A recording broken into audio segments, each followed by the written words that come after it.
So don't know how well you can see me, but yeah. So first thing in the morning, excuse the hat with the microphone attached to my ear, and not to my ear, to my hat over my ear. um, yeah. Decision number one last night was, where do I park up? And I have several parking places. One is here, Undercliff Drive. Another one is up on Ventnor Downs on the Isle of Wight, which is owned by the National Trust. Don't tell them I parked there overnight. They won't approve.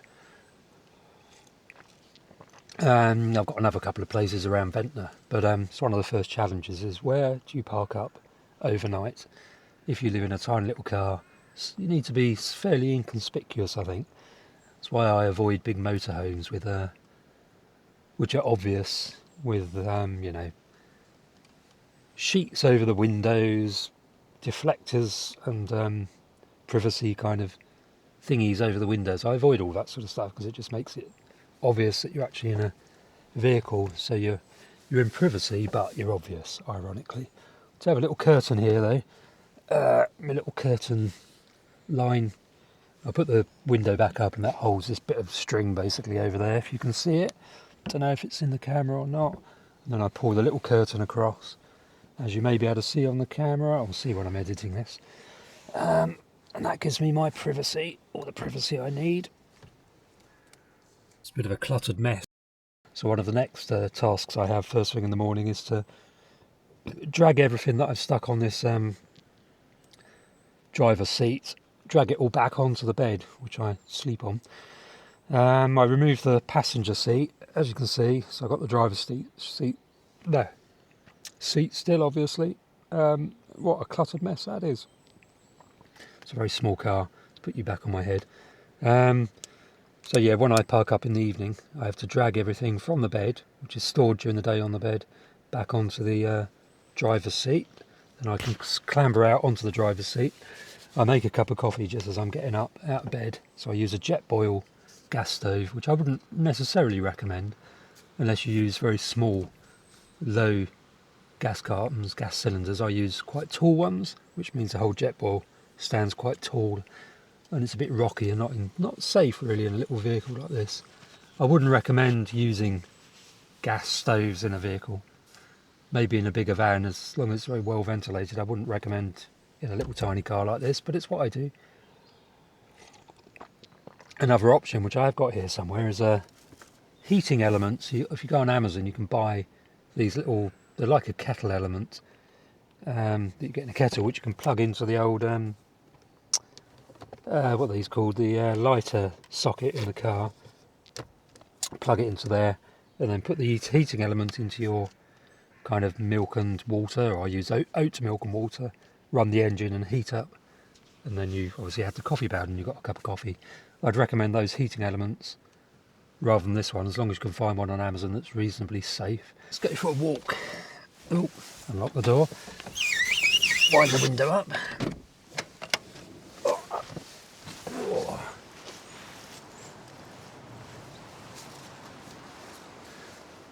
Well, it's a lovely morning, I'll say that. So I'm sure you will agree. So yeah, as I said, this is my little tiny Citroen C1. So it's just 2 doors in the front and obviously the back.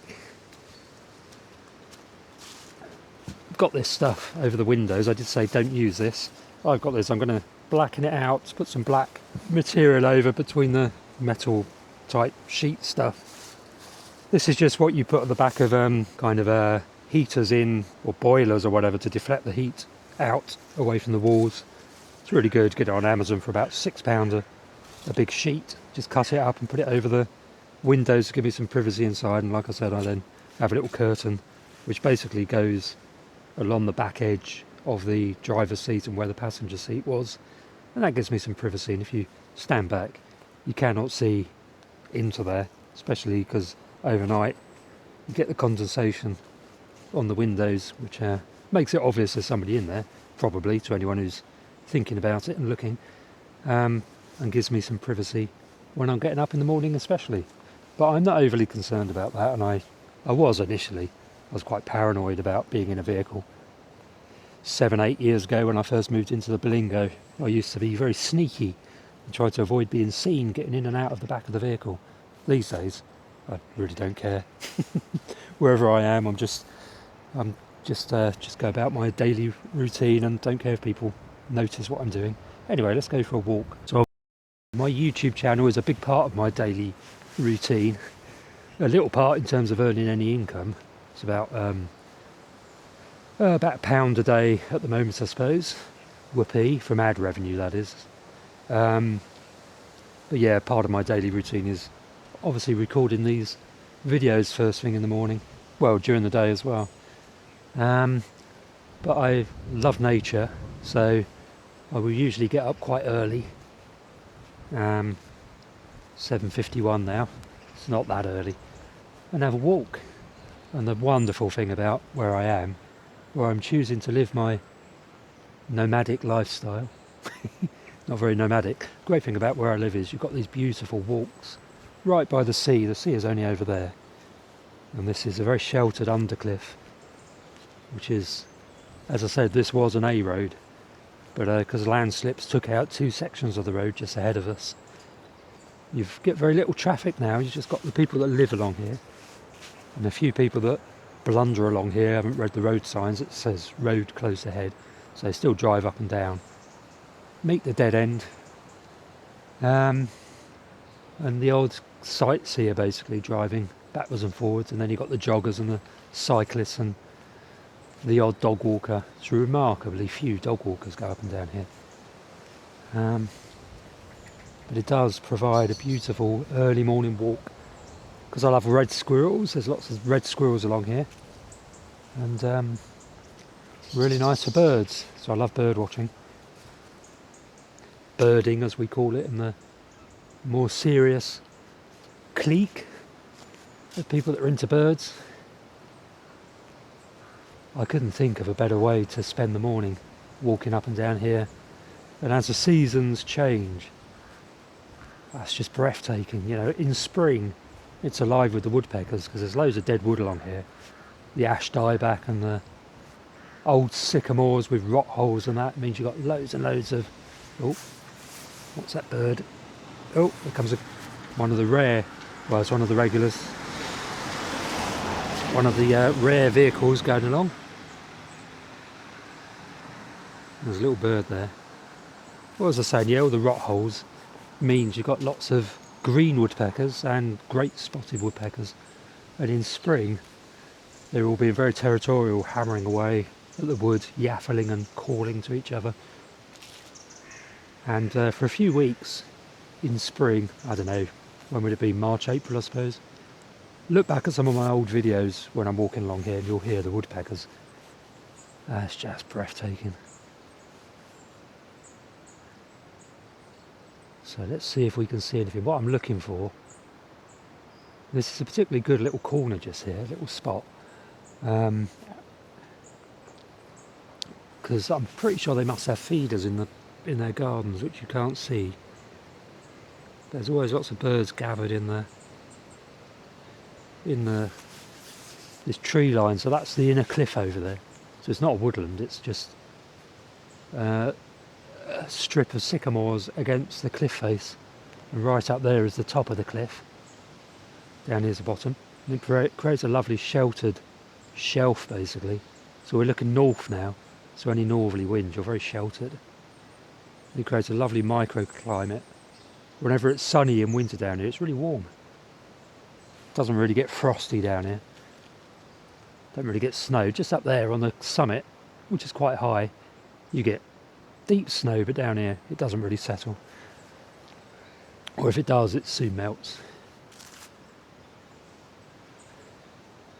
So yeah, I'm looking out for basically long-tailed tits, great tits, blue tits, and in amongst them there's long-tailed tits there.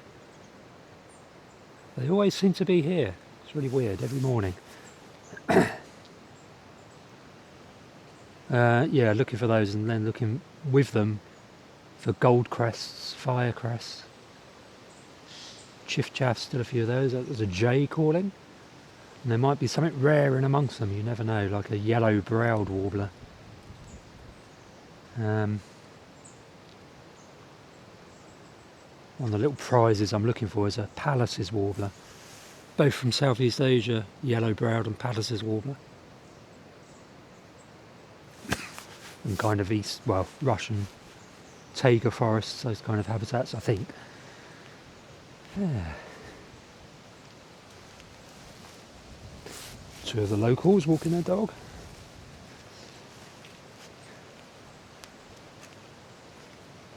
What a beautiful morning though. Morning, you alright? There's the inner cliff face up there. You can see it's a big chalk cliff, or it's green sand capped by chalk, with holm oaks spreading like mad. There are big old sycamores down here.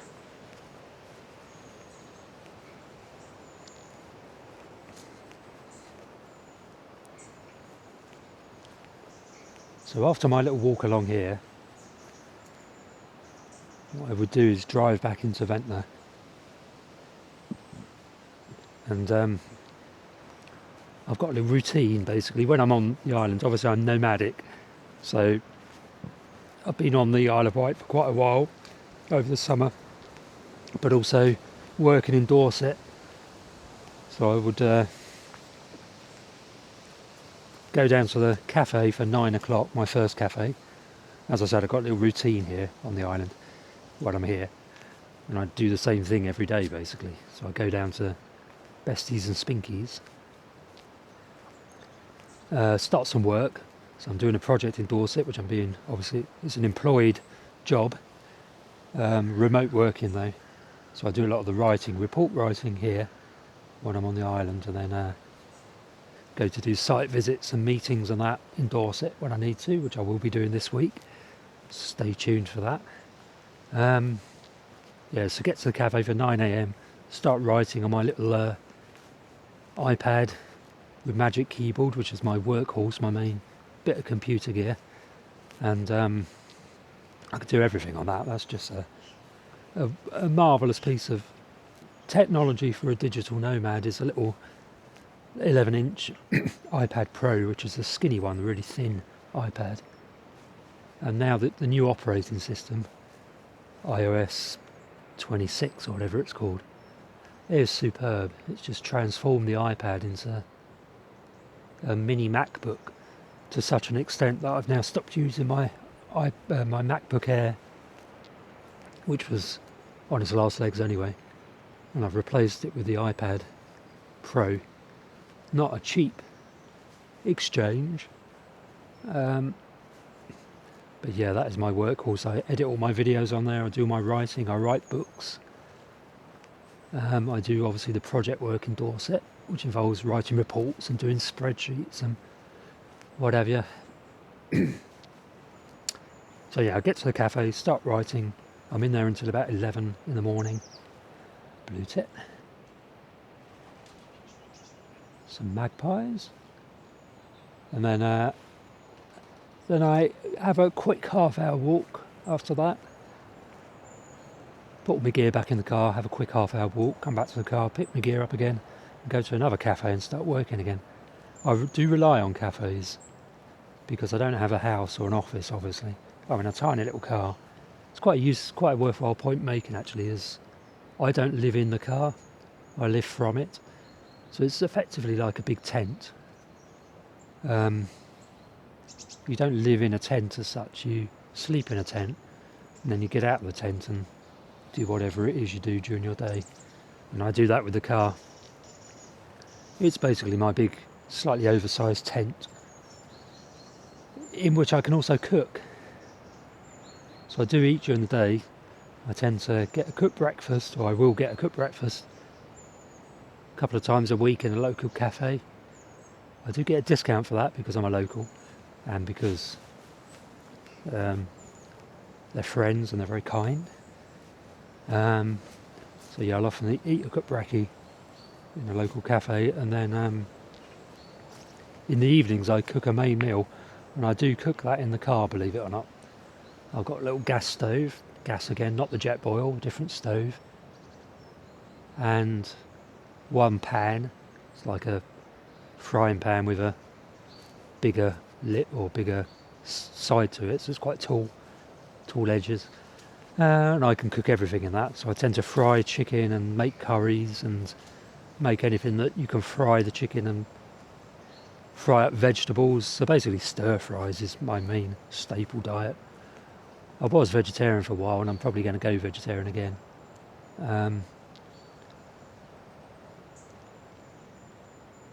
There's a lovely inner cliff face there.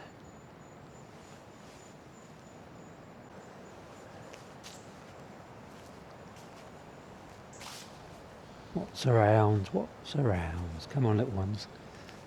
Let's see some squirrel action.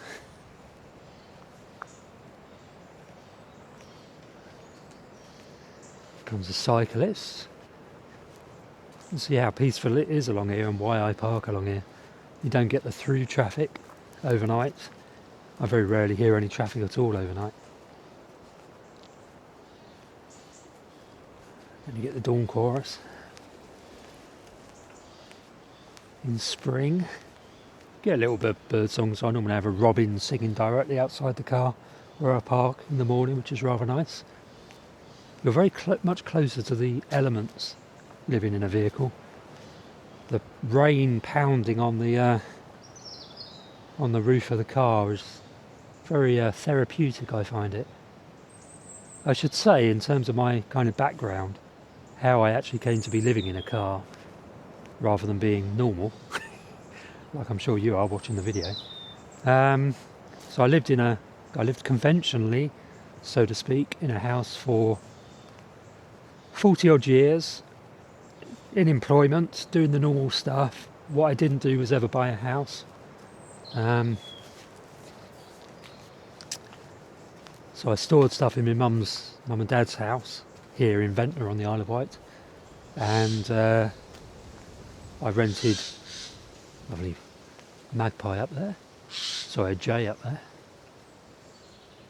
Yeah, so I would have shared rooms basically in houses with other people whilst I was doing the university thing. So all living very conventionally. I did a master's and started PhD at university, and I was in quite well paid employment for several decades. And then during it's before COVID, I think it was February 2018, I decided to, I was thinking, because I was down at the University of Exeter, Penryn campus, which is actually in Cornwall rather than Devon. I was looking around February 2018. There was a snow blizzard. I was staying at a hostel at the time, as in a backpackers hostel. It's getting quite expensive overnight. It costs about £25 a night. Quite expensive for what I like to pay anyway. And I thought, shall I go into shared housing again? Rent a room in a house? I had a look at a place that was, I think it was about £600 a month plus bills, and the landlady or the owner of the backpackers mentioned that she was selling a little van, a little Berlingo, for £600, the same amount of money. And she said, well, she has a little bit of foam in the back because she was a surfer and she would go around Cornish surf beaches and just crash in her van overnight. Sleep in her van overnight, not crash in it. And she kind of said, well, lots of people do actually live in their vehicles in Cornwall. Van life is a thing. I didn't know anything about it at the time. And there and then I bought the van. I ran down to Traco Mills, got a gas stove, got a duvet. I think I got a sleeping bag and a duvet, because there was a snow blizzard, believe it or not, in Cornwall at the time. Lots of ice on the paths. I chucked all of that in the van. It already had its foam mattressy type thing on the bed of the van, and I slept in there overnight. February 2018. There was ice in the morning when I woke up. There's ice inside the windscreen, and I loved it. That first night was just superb, and I've been in a vehicle ever since. That Berlingo, that £600 Berlingo, was my home for 6 years. Can you believe that, eh? So I went from a very conventional lifestyle, well, fairly conventional. I was living in a in shared housing with basically other students, other postgraduate students doing PhDs and masters and what have you. And then in that backpackers, which was quite nice really. It's quite a nice turnover. Lots of birds here because it's got the feeders in the garden.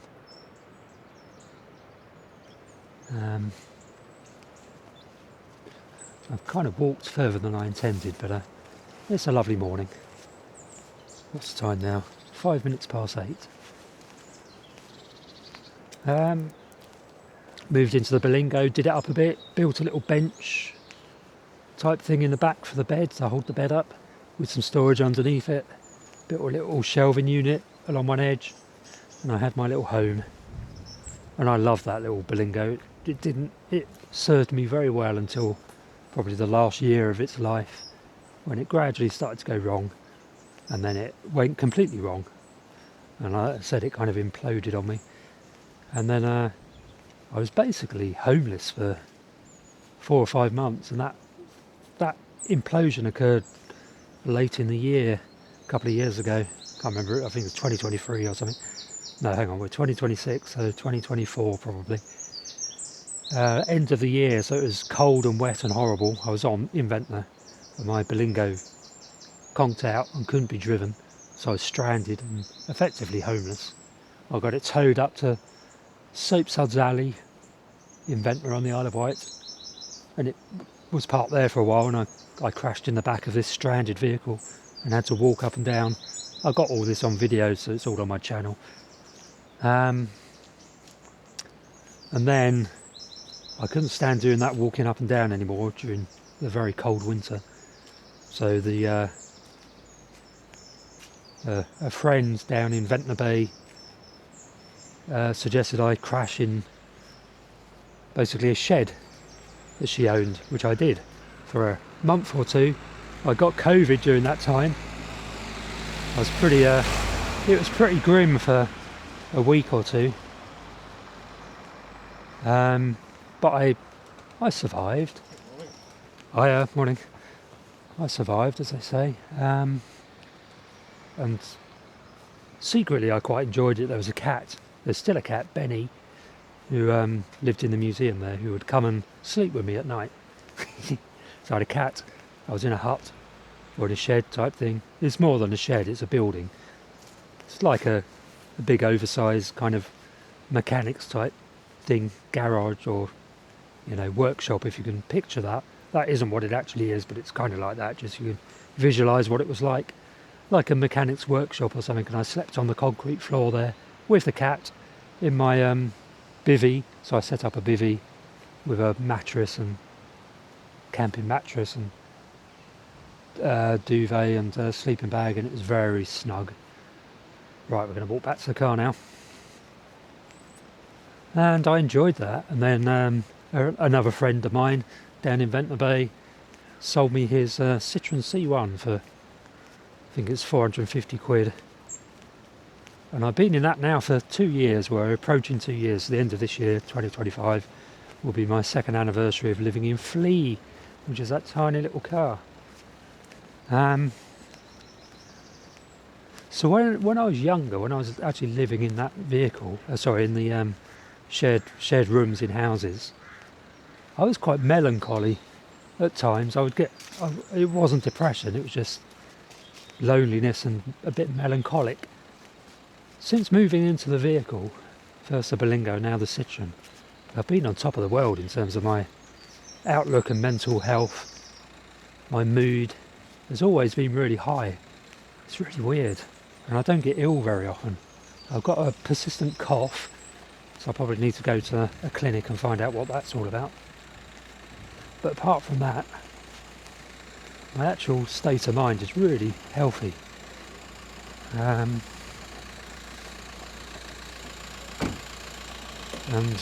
yeah, I don't really understand why that is.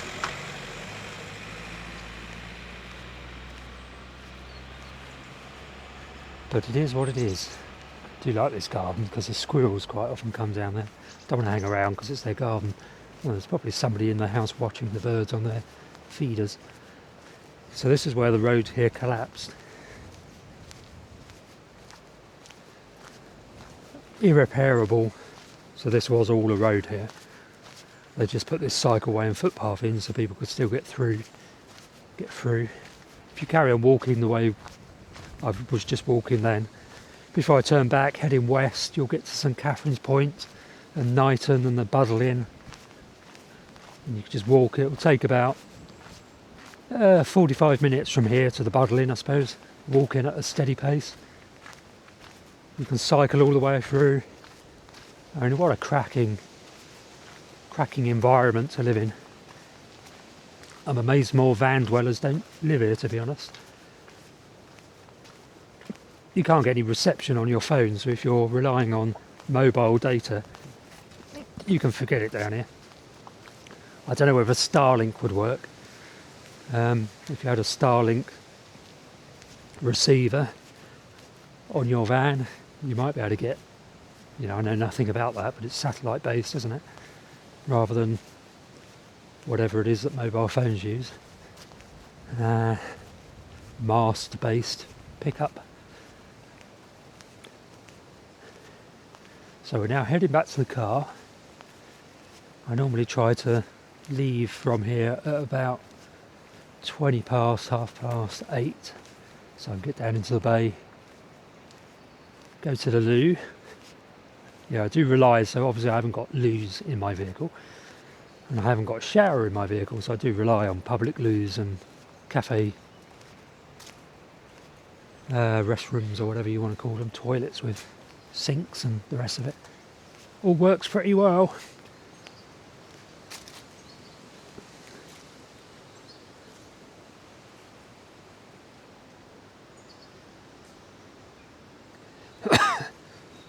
So like I say, I'm in employment at the moment, so I have a job.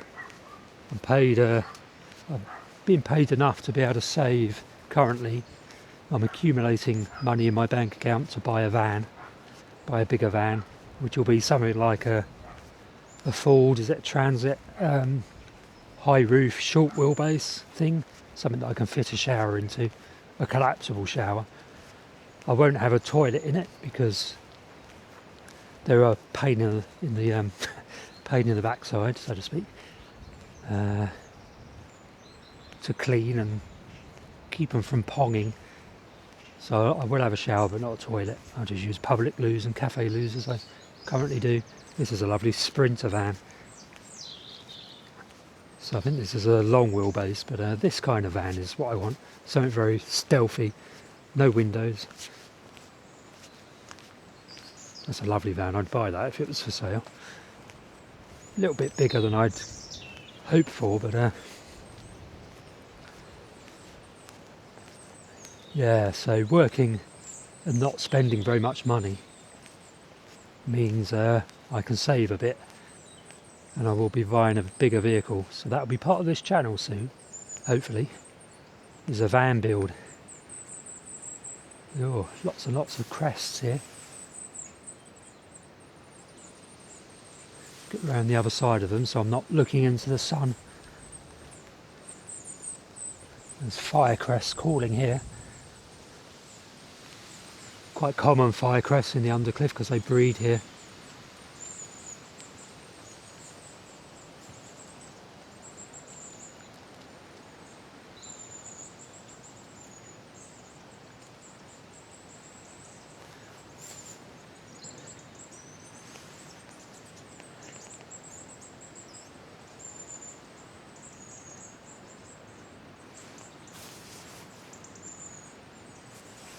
What's up there?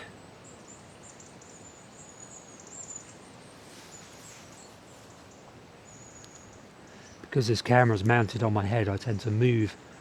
It tends to move quite quickly because my head moves quite quickly. Lots and lots of birds.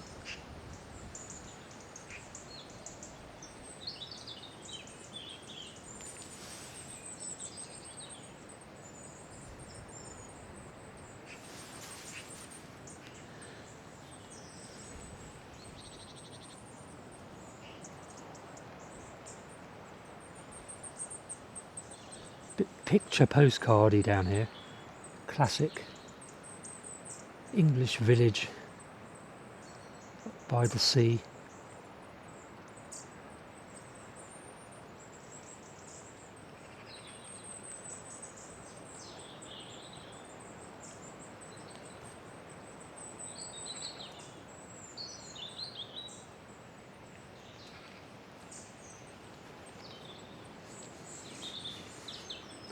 He's got a Starlink on his roof over there.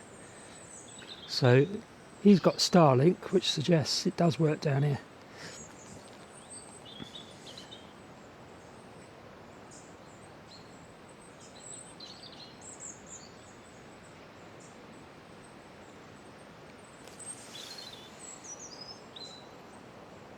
There's a lovely fire crest there. It's a real shame this camera can't zoom into them.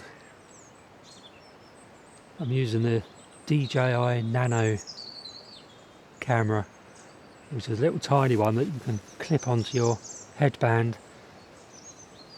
It's a lovely little camera. It's not perfect. The whole internal memory thing is silly. I'll explain why that is in a review at some point.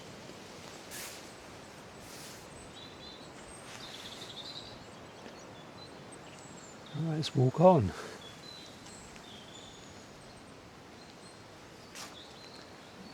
Yeah, so I'm employed at the moment, which is enabling me to save up enough money to buy a van as soon as possible. But I'm also building up little side hustles. And that's what I work on most of the time during the day, when, between that and the employed work in Dorset. I write books, so I've got 10 books published so far on KDP, well, you can buy them on Amazon, you can buy them on any online bookshop. As an ebook, as a paperback, and several of them as hardcover books. There are links to all of my books in the description below this video. So that's one of my little side hustles. So what I'm doing basically is I'm employed, saving money, but at the same time I'm building up side hustles, which hopefully I can transition over to full-time eventually. So by the end of next year, 2026, I'm hoping my book writing and YouTube channel, or book sales and YouTube channel, and online courses I'll be creating, sponsorship, those kinds of things, I'm hoping will yield enough income daily to keep me going in my current lifestyle. And my aim is about £30 a day, which is actually quite a lot. I can I can probably live on quite a bit less than that a day, but because I do silly things like buy cup brekkies in the cafe and buy coffees, I like supporting local businesses in that way, especially during the lean spring and autumn shoulder of the kind of tourist season, when there aren't that many people buying stuff. It's nice to go in there and spend money. If I wasn't doing that, I'd be able to spend a lot less a day. Don't know what I could get it down to, probably all included, including the vehicle tax and insurance and fuel for the vehicle. I don't know, £15 a day maybe half of what my current target is. Don't know what those wood pigeons are doing. Probably a peregrine around or something. Or a big sparrowhawk maybe taking out a wood pigeon. Big female. So yeah, my target is £30 a day, but I think I could live on £15 a day. So if my side hustles yield anything between £15 and £30 a day, then I should be able to live this lifestyle without having to be employed as such. I'll still be working because I'll be writing books, creating YouTube videos, creating online courses, managing sponsorship deals, that kind of stuff. And travelling around a lot to create videos. Currently my YouTube channel only yields about £1 a day. That's this one, which is monetised. That's from ad revenue. I do get very, very kind financial contributions from viewers as well. And if you wish to do that, there's a buymeacoffee.com link in the description below this video, and my PayPal link as well. That is always really appreciated. But from ad revenue, it's about £1 a day, and I probably need to get the YouTube up to £6-7 a day to begin to feel like it's working. The book revenue is a lot lower than that. So basically, on my side hustles aren't yielding any money at all at the moment. I've got until the end of 2026 for them to really start yielding enough money to live on. I'm very confident that is very possible. It's entirely possible, but I need to put a lot more work into video content creation and publicising my books. Like I said, I've already got 10 books written and published, so I'm building up a big back catalogue. By the end of 2026 I'll hopefully have 15 books, but I've not been advertising them apart from mentioning them on this YouTube channel. So I'm not surprised they're not selling at the moment. They will do though, once I've got time and headspace to invest in advertising and promotion, then the books will start to sell and the momentum will build. And also once I've got time and headspace to put into this video content creation, the viewers, the watch hours will begin to go up. Currently I'm kind of what's the word? Not bumbling along, but I'm on a level, just moving along with my YouTube channel on a level. I'm not upping my game on it at the moment because I'm very busy with this Dorset project. Anyway, let us get into a little car and head into Ventnor.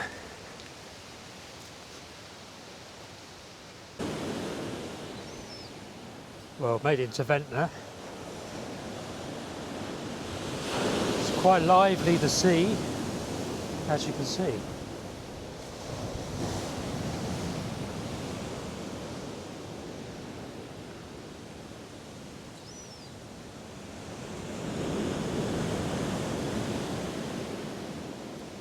It's always a time.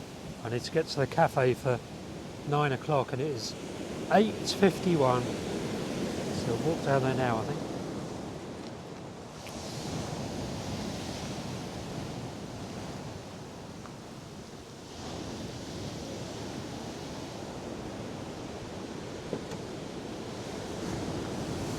Gotta love the lively sea, haven't you? So the raven is following me, but I tried to feed it just now, but the gull's got the food. There's a pair of them, or the pair of them, up on the bandstand thingy, Poo Palace. It looks like a bandstand, but it isn't. It's a Sea Clean White sewage pump. Delightful.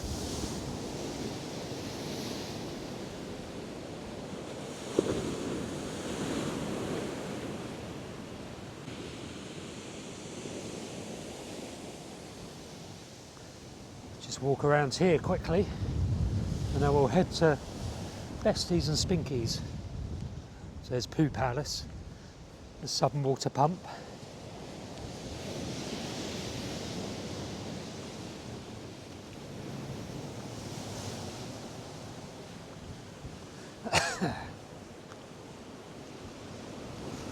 All blocked off up the top, unfortunately, so you can't get up there anymore.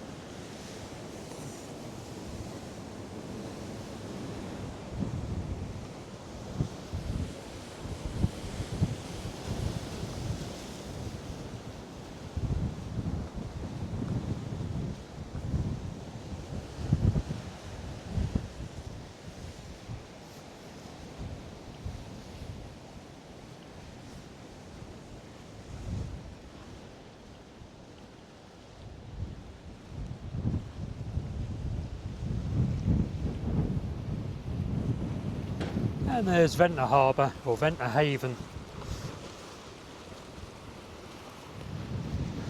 with the fishery building and the fishing boats.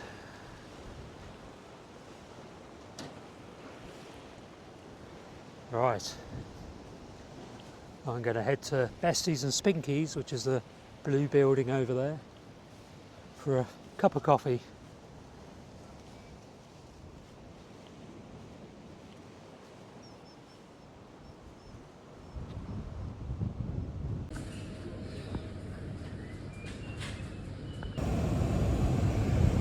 So doing a little bit of the laundry, there's a jet boil going, t-shirt, Ecover, with a view. So it's now 11:36. I've done a little bit of writing and a little bit of a YouTube video editing. So I'm now just going to have a walk along Ventnor seafront and then up Alma Road and see if there's any migrant birds around. You alright? One of the local fishermen. Don't know. Is it going to rain today? Haven't a clue, I hope not.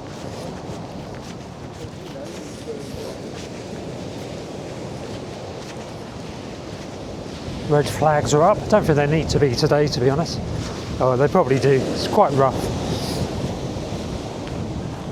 Where are we going? Let's put my microphone on my hat again. It's not scraping on my clothes. Everything's closed. Lady Scarlet's is closed. Golden Sands. It's all closed. Definitely has that winter feeling now.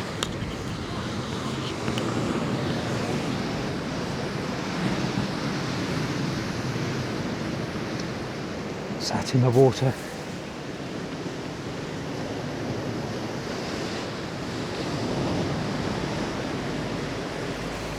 Not entirely sure. Let's go up here anyway. This is Alma Road. It's part of my normal routine when I'm here in Ventnor. Stay in Besties until about 11 usually. I was there 11:30 today. Cup of coffee, then a cup of tea. Toast a Marmite today. Then I'll come for a walk. I won't really, well, I'm not going to sit in the car until probably later this afternoon. So it's literally, the car, as I said earlier, is literally somewhere I live from rather than in. If it was belting down with rain, I'd be in a cafe well, for as long as it's raining. Avoid getting drenched. It's one of the things about the car, living in a vehicle, is getting clothes dry. It's fine in the summer. In the winter though, it can be a real pain. But I hand wash all my clothes. I don't go to a laundry. I've got a couple of little plastic tubs in the car which I use for storage, but they also double up as something I can wash clothes in. Just boil water with a jet boil. Use Ecover laundry stuff.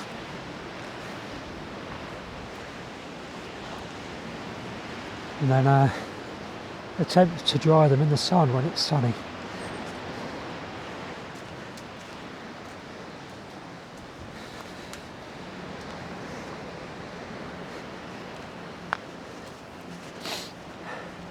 Yep. Right.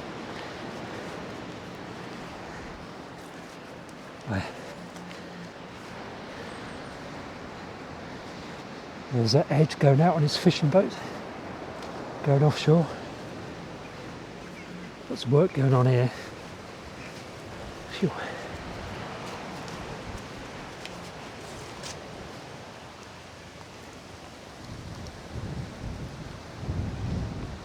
Gonna go up the top where it's a bit more sheltered, I think.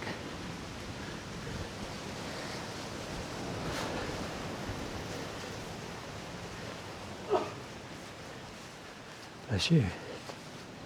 Did I put a little data thingy in here? Yes, that's good.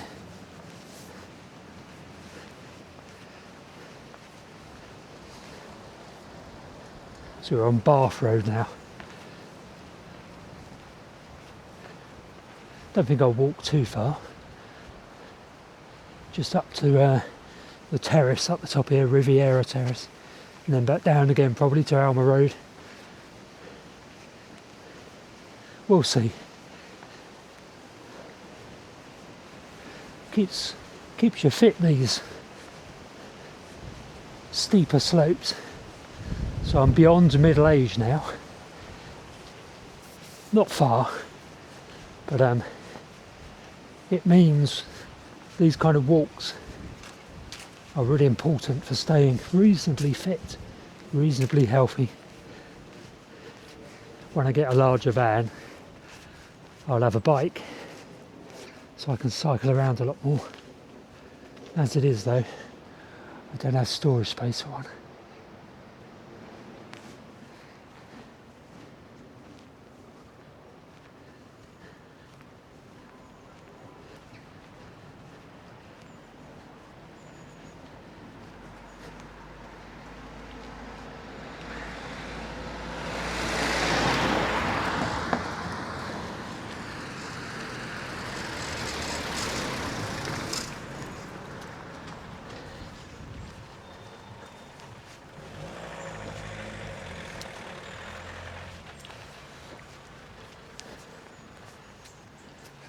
It's well out of the wind here. Lovely and still and relatively warm for November.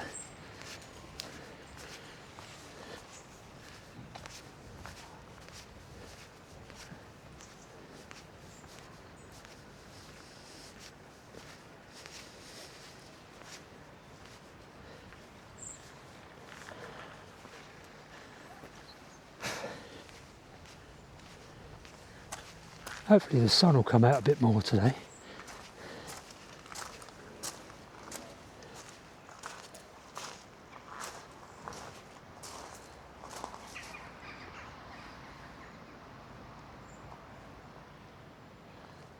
Don't know what put the birds up there. Probably a buzzard. We obviously have the white-tailed eagles on the Isle of Wight, so it's always worth looking out for those.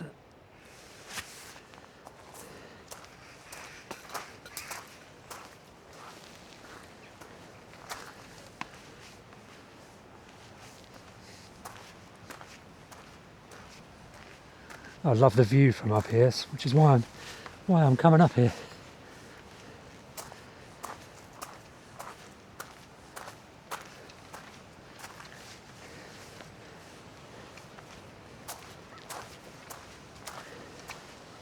Yeah, so although I spent most of the summer here in Ventnor, which is my hometown, living in the car, the last few summers I've spent a lot of time in Cornwall, down in Falmouth, a bit of time in Newquay. So I'm kind of nomadic, but not really. I'm certainly a minimalist, and I can certainly drive off and go and stay somewhere else at a whim, basically. The job in Dorset I'm currently doing is a little bit restrictive. I do still need to go back there once every couple of weeks.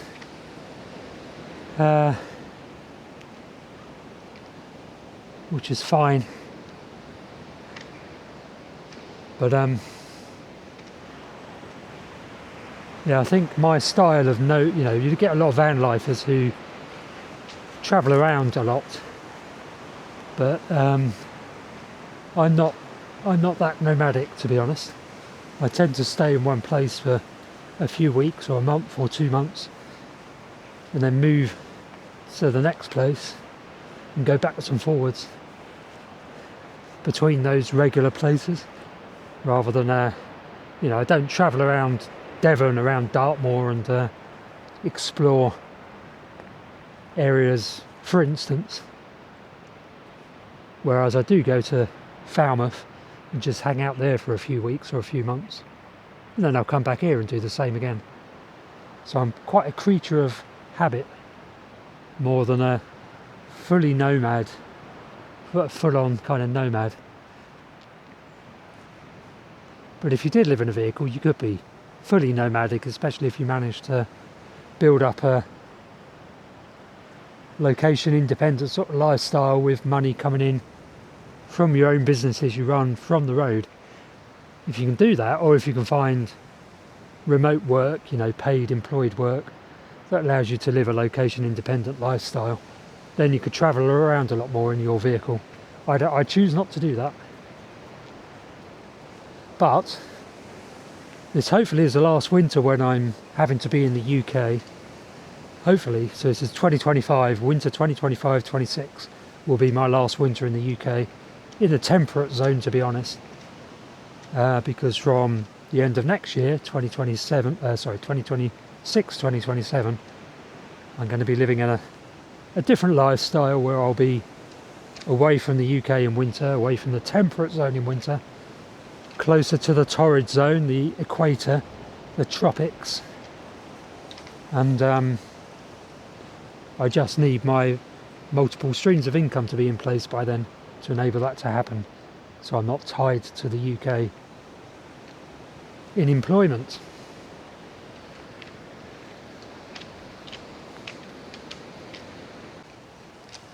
But for now, I'm going to embrace this winter, spend some of the time here on the island. I mean, why wouldn't you? It's beautiful here in Ventnor.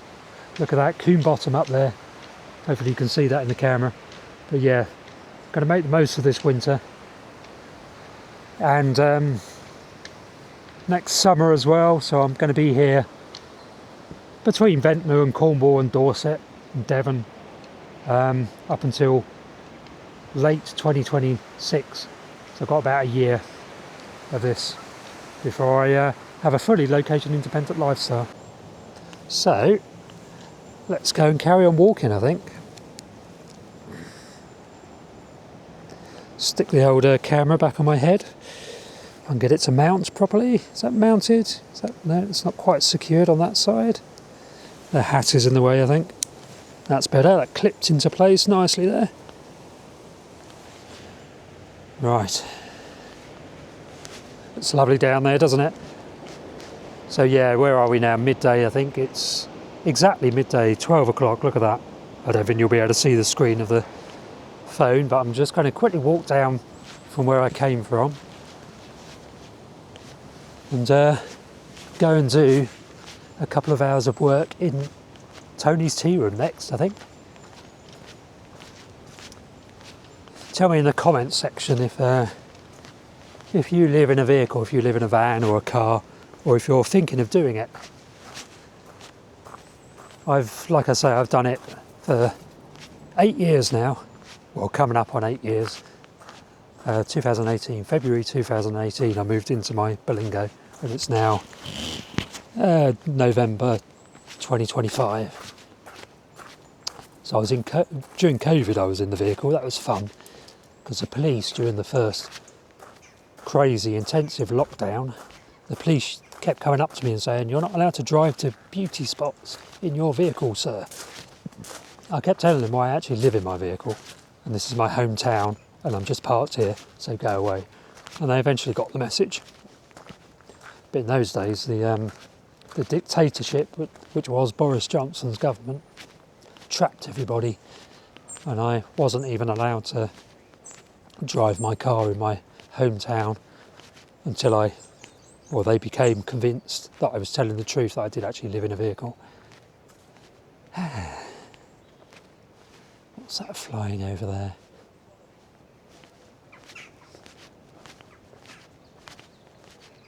It's turning out to be a gorgeous day today. Very reluctant to go down quite yet to do any work.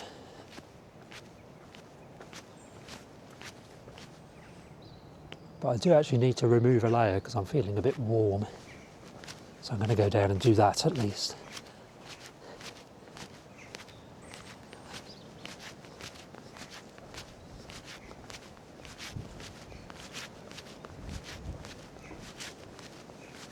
So yeah, tell me in the comments section if you live in a vehicle or if you're thinking of living in a vehicle. And if you have any questions leave those in the comments section as well. But this is a pretty typical day in the life of my style of car dwelling.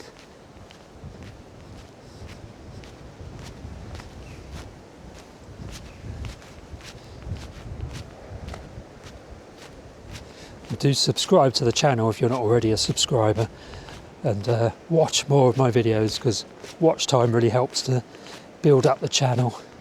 It's very much a nascent YouTube channel, or a kind of a beginner's YouTube channel. The intention being, so I've currently got about 2,700 subscribers, I think. Let's check on this channel. Let's have a look. Go onto YouTube Studio. That's annoying. So on my channel that's not yet monetized, I've got 887 subscribers. And on this channel, which is monetized, I've got 2,820 subscribers.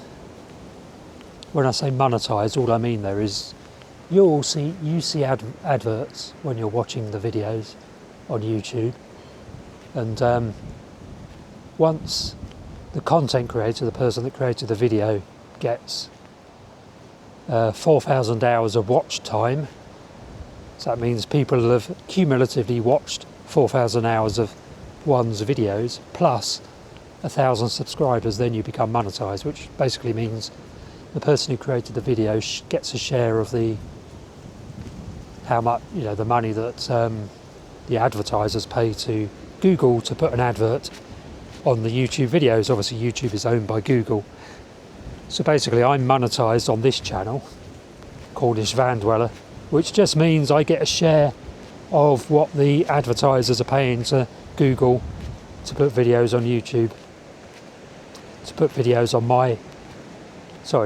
adverts on my videos. That is one little side hustle. That's one small source of income that I get as part of my video content creating adventure. And at the moment it's about £1 a day that I get. But as I build the channel, and in particular as people watch my videos more, so I get more watch hours, that's what the revenue is based on, basically. Obviously the longer this video is, the more adverts YouTube will annoyingly, or Google will annoyingly put onto my videos, and the more revenue I get. But it's only a trickle. But as I build up the channel, as I get more subscribers and more people watch my videos, the income will gradually go up, and it can be quite a good income eventually if you've got a big enough channel with enough people watching your videos. Then it does actually become a meaningful income. Obviously currently it isn't, because it's only about £1 a day, but I ought to be able to get it up to £6-7 a day over the next few months. We'll see, obviously, but that should be possible. And what kind of determines whether that happens or not is me making better videos that people want to watch more of. That's what it's down to. The quality of my videos, the more people that want to watch my videos, the more income I will get as a result. So that is all down to making good videos that people do want to watch.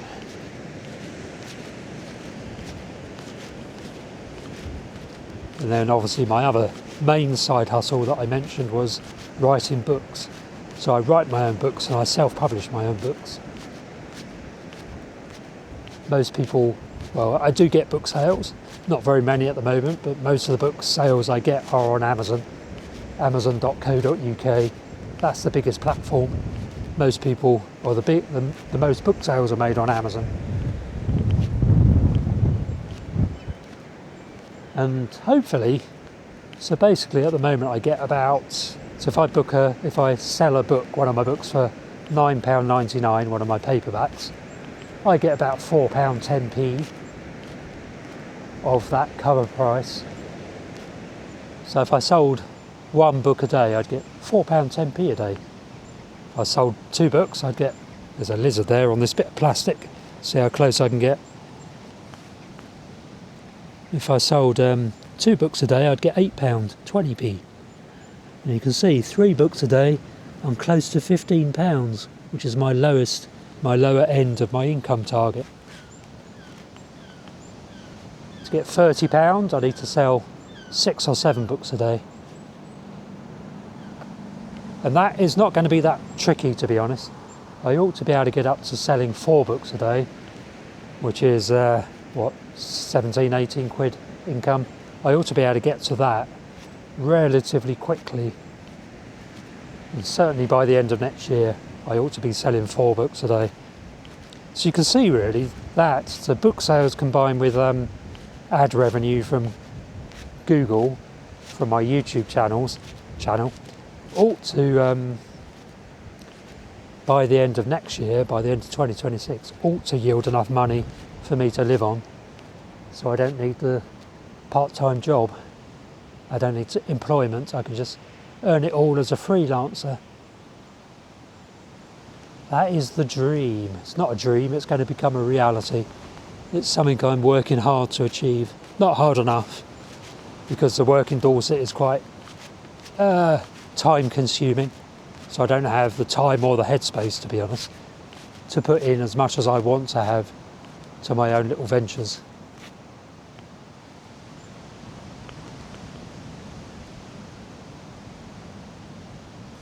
So the ideal scenario for freeing up time would be to save enough money in my bank account to last me the period between whenever to the end of next year. So say if I managed to save £10,000 in my bank account, I could live on that for a year between now and this time next year. And if I could live on, if I have that amount of money in my bank account and I can live purely on that, so I don't need to work, I can then put all of my time and all of my headspace into writing books and creating YouTube videos and creating online courses and building up that side hustle. That's a runway, isn't it? It's what people call a runway.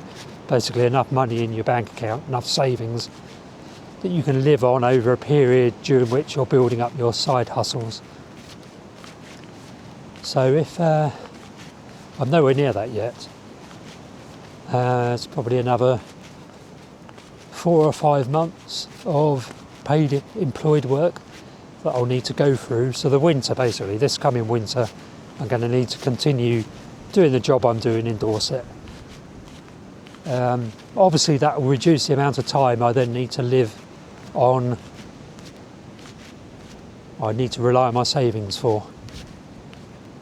If that makes any sense at all. So if, say, by next March I manage to save £10,000, say, and if my car survives that long, so I don't have to spend a few grand on a van, then say March next year I will be able to resign and just rely on the income from book writing and YouTube, and I'll have so much more time I can put into writing books and creating YouTube videos. Anyway, it is a beautiful afternoon now. I'm going to go and do a little bit of work, then I'm going to go for a walk, I think. Bit of a long walk.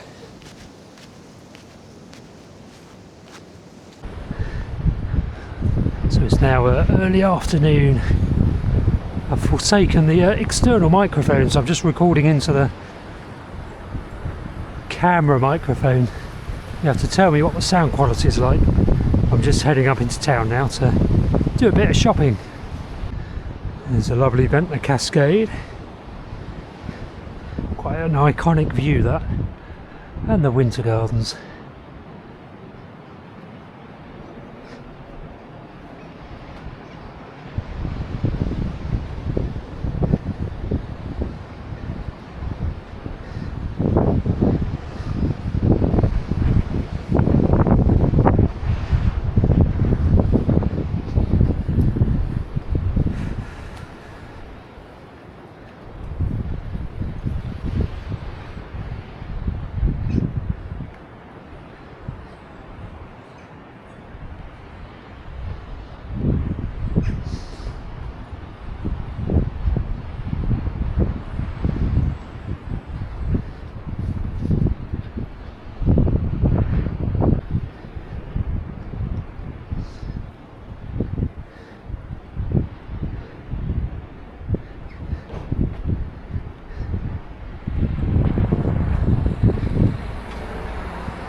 done with shopping.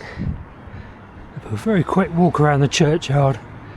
This is St Mary's, no, St Catherine's churchyard. That's right.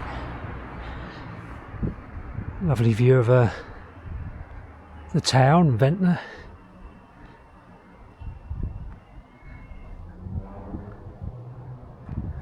Just seeing if there's any migrant birds in here. Can see some wood pigeons.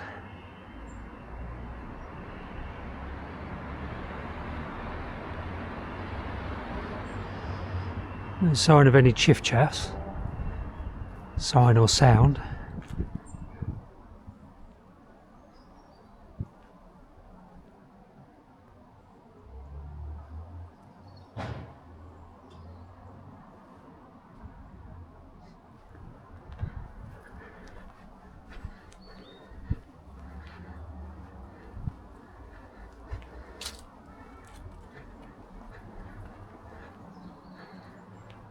Very quiet, befitting the time of year.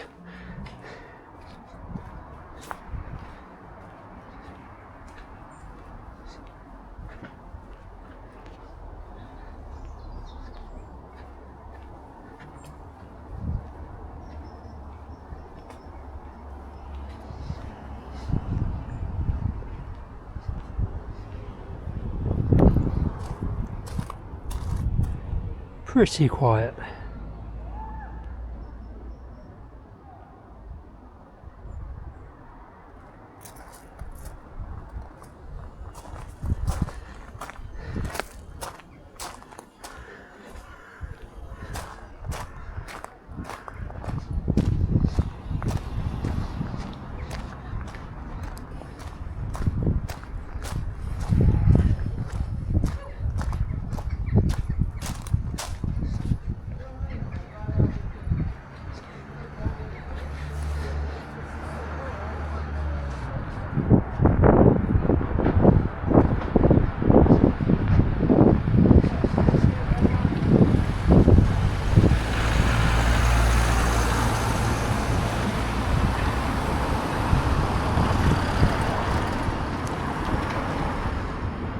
Check Grove car park down here.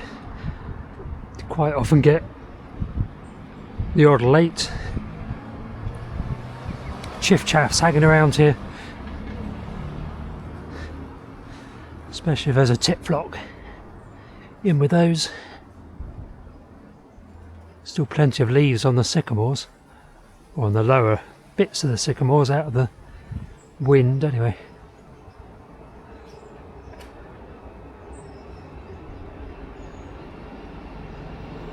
The odd butterfly still.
So I can hear one chiff-chaff.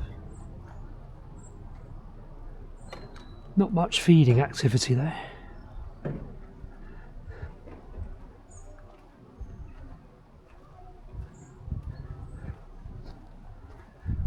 Gonna head back down to the bay and grab a cup of tea, I think, and do a bit of work.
it's now the evening. I'm watching some Amazon Prime Video and cooking a steak in the car, as you do. What we're going to have, well, it's going to be steak with some fried veggies and black bean sauce, I think. Maybe a waste of a steak, but I quite like black bean sauce. It's looking good. We now got some fried beef and or steak and fried broccoli, and it looks really good.